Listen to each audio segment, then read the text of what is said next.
Welcome to twinkles kitchen. இன்றைக்கி நம்ம நாட்டுக்கோழியில் உப்பு கறி எப்படி பண்ணுறதுன்னு நான் காமிக்கிறேன். அதுக்கு தேவையான பொருட்கள் நல்லா வாஷ் பண்ணி நாட்டுக்கோழி கொஞ்சம் எடுத்து வச்சுருக்கேன். பொடியாக நறுக்கிய சின்ன வெங்காயம், ஒரு 7 to 8 காய்ந்த மிளகாய், தேவையான அளவு நம்ம காரம் ஜாஸ்தி வேணும்னா இன்னும் 2 கூட நீங்கள் போட்டுக்கோங்க. கருவேப்பிலை, கொத்தமல்லி, மஞ்சள் தூள், உப்பு. ரொம்ப சிம்பிள் இன்க்ரீடியன்ட்ஸ். மிளகாய் தூள், இஞ்சி பூண்டு எதுவுமே இல்லாமல் சிம்பிளாக நம்ம உப்பு கறி பண்ணலாம். நாட்டுக்கோழி உப்பு கறி பண்ணுறதுக்கு இப்போது நான் தவா வச்சுட்டேன். தவா சூடாகிடுச்சு. அதுக்கு தேவையான ஆயில் போட்டுக்கலாம்.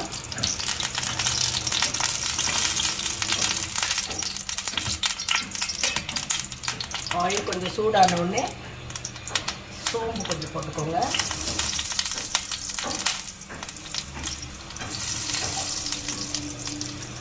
நம்ம எடுத்து வச்சுருந்த காய்ந்த மிளகாவை சின்ன சின்னதாக கட் பண்ணி வச்சுட்டோம், அது போட்டுக்கோங்க.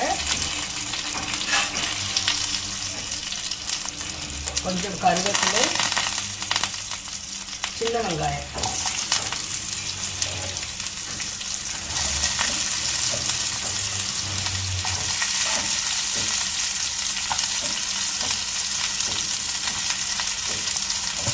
நல்லா வதக்கலாம். வதங்கினதுக்கப்புறம் அதில் சிக்கன் போட்டுக்கலாம்.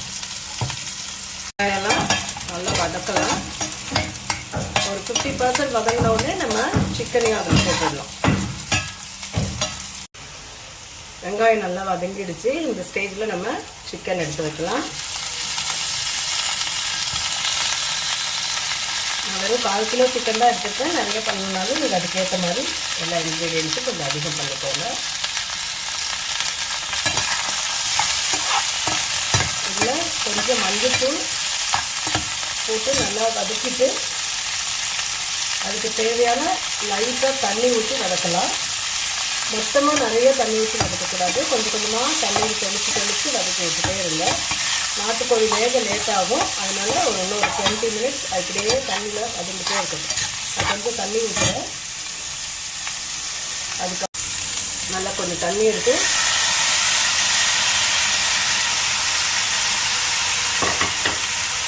சிம்மிலேயே வச்சு தண்ணி வத்த நம்ம இன்னும் கொஞ்சம் தண்ணி ஊற்றி வதக்கிட்டே இருக்கணும். மிளகாத்தூள் எதுவுமே தேவையில்லை. இந்த காஞ்ச மிளகா காரமே அதுக்கு போதுமானது. தேவையான அளவு கொஞ்சம் உப்பு நான் இப்போ போட்டுக்கிறேன். இந்த ஸ்டேஜில்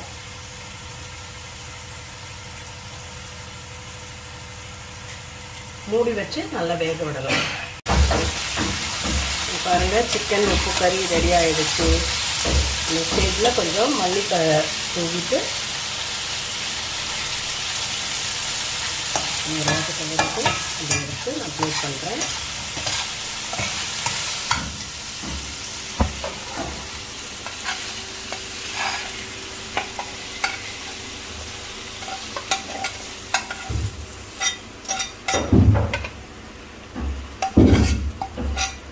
சுவையான நாட்டுக்கோழி உப்பு கறி ரெடி ஆகிடுச்சு. வாங்க சாப்பிடலாம்.